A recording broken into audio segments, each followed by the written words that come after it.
Olá, o último texto falou sobre a plenitude dos tempos. O momento que era preciso fazer a grande revelação de Jesus Cristo, através de Jesus Cristo. A existência desse Deus uno e trino, o único que criou todo esse cosmos, esse universo, certo? Antes disso, é fábula, é historinha, criada, inventada ou distorcida ou de alguma forma incutida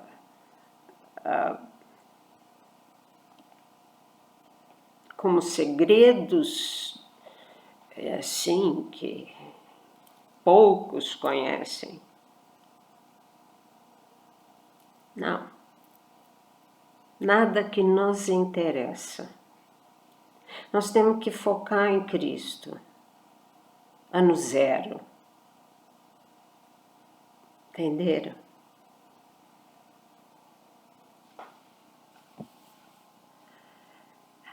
Claro, teve uma preparação para esse ano zero.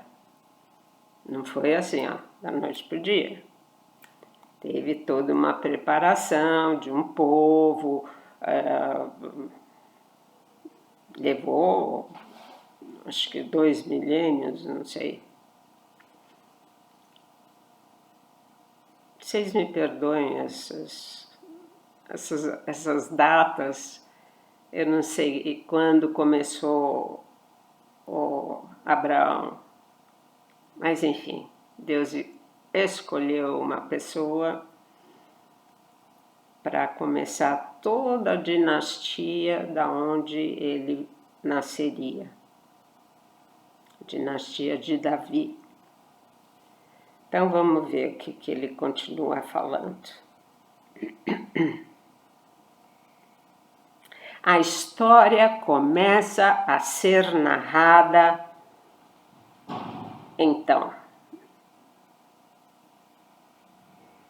Acabou de falar da plenitude dos tempos.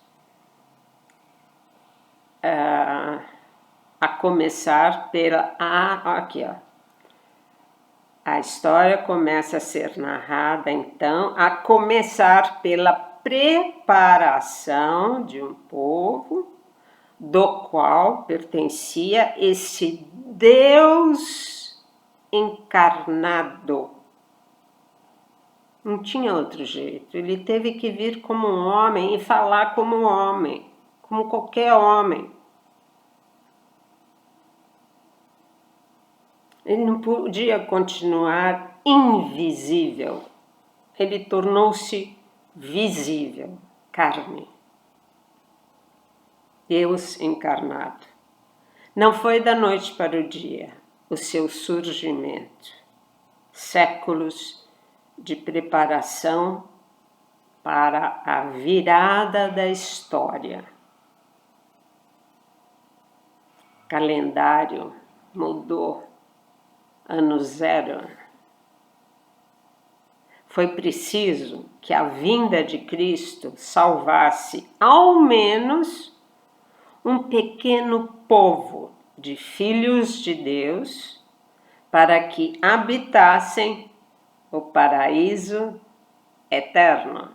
O paraíso não podia ficar vazio, gente. Tinha que ter os verdadeiros fiéis, filhos de Deus.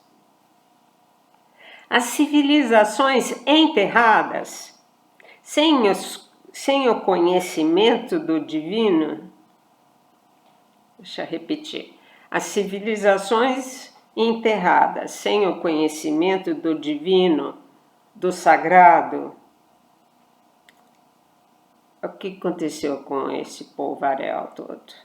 Haverá de ter seu julgamento baseado na centelha divina que, sem exceção, habitou em cada alma nascida.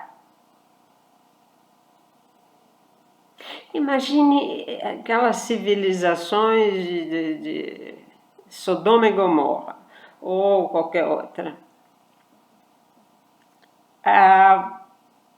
Só tinha gente ruim? Não. Eles não tinham conhecimento do sagrado, do divino, por isso eles vão ter um julgamento baseado na centelha divina que, sem exceção, habitou em cada alma nascida. Nenhuma alma nasceu sem essa centelha divina. Entenderam? Então, bem ou mal, essa alma sabia o que era certo, o que era bom, o que era ruim. Assim como um bebê. O bebê começa a engatinhar, já sabe. Não pode pôr a mão ali, não pode pôr o pé ali, não pode subir ali, que cai. Tem uma orientação dentro de cada alma, o que é bom, o que é ruim. Portanto, essa alma, que é eterna, terá seu julgamento particular no final dos tempos.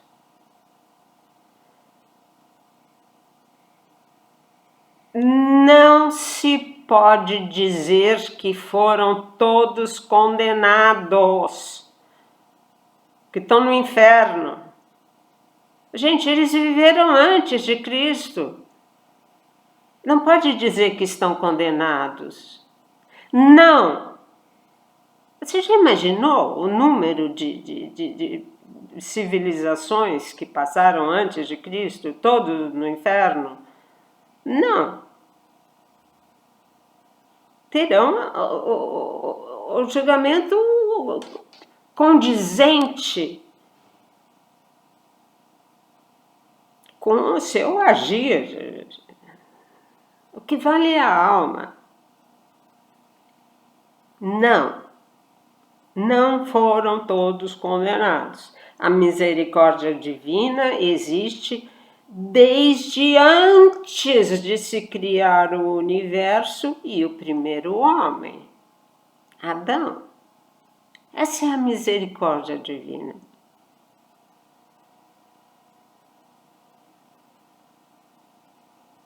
É incrível isso, a gente pensar, quer dizer, sem instrução, sem educação, sem selvagens ainda. Estão todos no inferno? Não. Todos condenados? Não.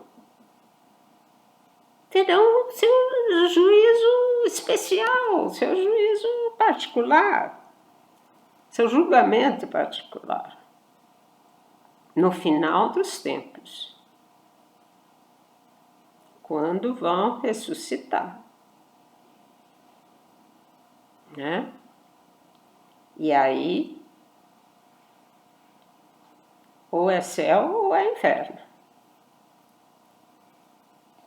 Não vai mais ter purgatório. Deus, o Altíssimo, conhecia a ação demoníaca no mundo. Claro. E sabendo da destruição implantada, estabeleceu o tempo da plenitude para se manifestar como criatura humana.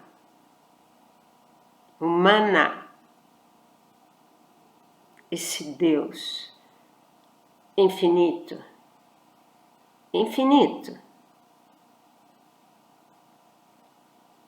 ele quis estar em corpo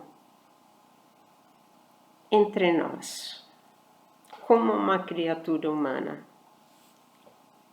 Nasceu de forma sobrenatural de uma virgem, justamente como impacto ao mundo inteiro. fez-se homem como qualquer outro, fisicamente, sendo infinito Deus em sua majestade e glória. Que maravilha! Conhecer essa história sagrada é fundamental para um ser humano hoje. Poder se salvar. A história foi contada. De um jeito ou de outro, a pessoa sabe da existência. Agora, se ela acha que é historinha, lenda, que não existiu, que Jesus não foi Deus, não era Deus, Jesus era um sábio. Aí entra a soberba humana de querer discutir com revelações divinas. Nós não temos a capacidade de entender mistérios. Tem que ser mistérios. Porque como um Deus pode se tornar homem no ventre de uma virgem, com a sombra do Espírito Santo, pairou sobre o seio de Maria e Jesus foi concebido.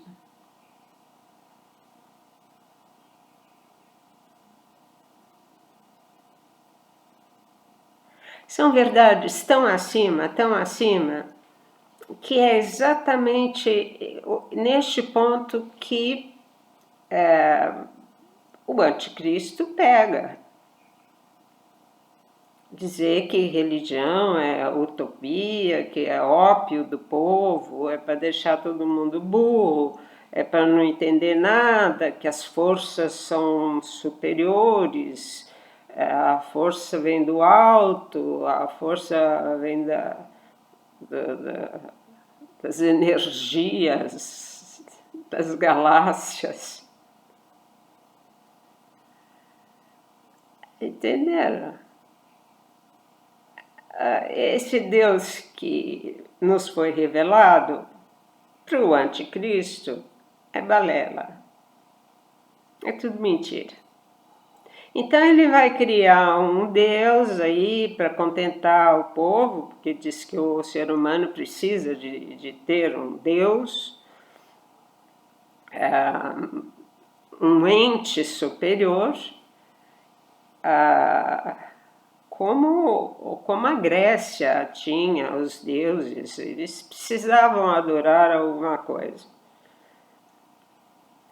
Mas os verdadeiros sábios sabiam que não chegaram a lugar nenhum. Tinha um altar para um Deus desconhecido. Nenhum Deus dava conta de dar a resposta. Então deveria haver um Deus desconhecido. Fizeram um altar para um Deus desconhecido.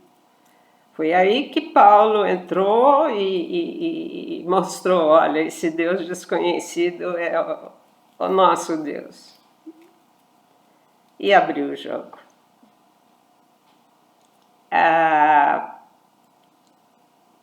Os escritos de Valtorta contam com muitos detalhes essas passagens de gregos e romanos e como Jesus foi doutrinando essa gente que adorava deuses do Olimpo.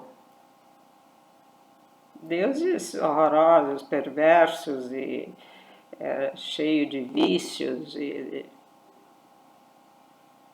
Enfim. Aí está a riqueza de Maria Valtorta.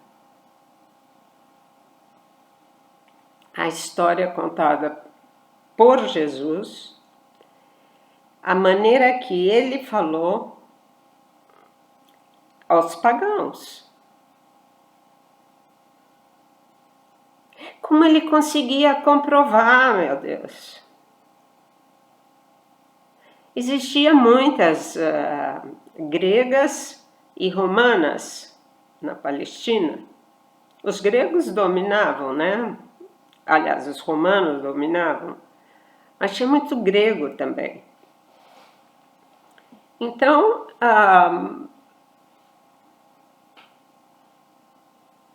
aí está a didática de Jesus. Como ele conseguiu?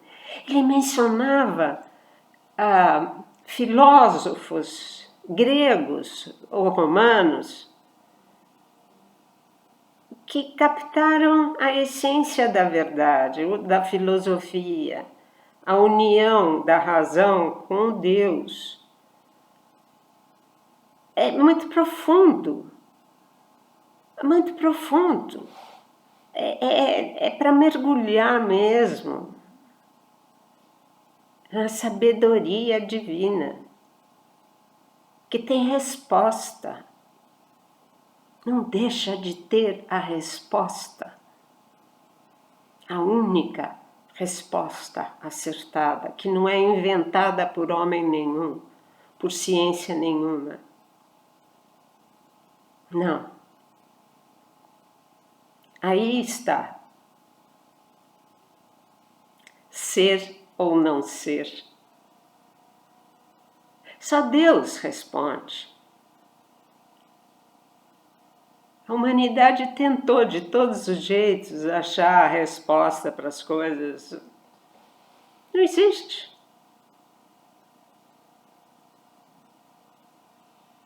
A não ser os mistérios divinos.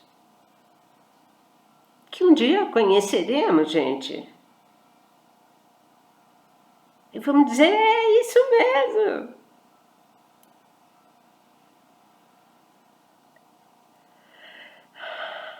E do outro lado estão fazendo de tudo para que a humanidade realmente desacredite na Bíblia, na história sagrada.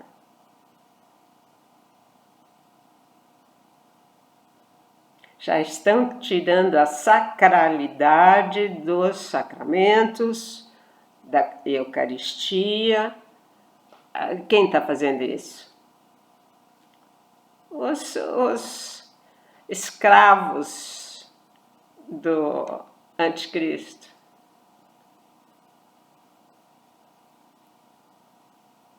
Servos do mal. Reforcemos a nossa piedade, a nossa dependência, a nossa convicção de que todo o mistério da vida, ser ou não ser, só pode ter uma resposta. Um Criador, onisciente, onipotente, infinito, que consegue manter uma vida funcionando. Um cosmos, que um planeta não bate no outro. O dia que morre, o dia que nasce, a lua que surge, o sol que se põe, a florzinha que brota. Eu tenho um IP bem na minha janela, assim. É incrível. Chega no mês tal, ela quer sequinha, sequinha, o ano inteiro, de repente, puf, floresce inteirinha, aqueles galhos de florzinha, duram uma semana, e quando eu olho no horizonte, todas os ipês florescem no mesmo tempo e morrem no mesmo tempo. Quem que comanda isso? Quem? Como que uma arvorinha sabe que as outras estão florindo, ela também vai ter que florir? Tem como é que chama aí? O WhatsApp por baixo da terra, dizer agora você floresce aí. Quem que dá essa ordem? A natureza é fantástica. É fantástica. Começa a observar cada detalhe. Quem que poderia comandar tudo? Tudo!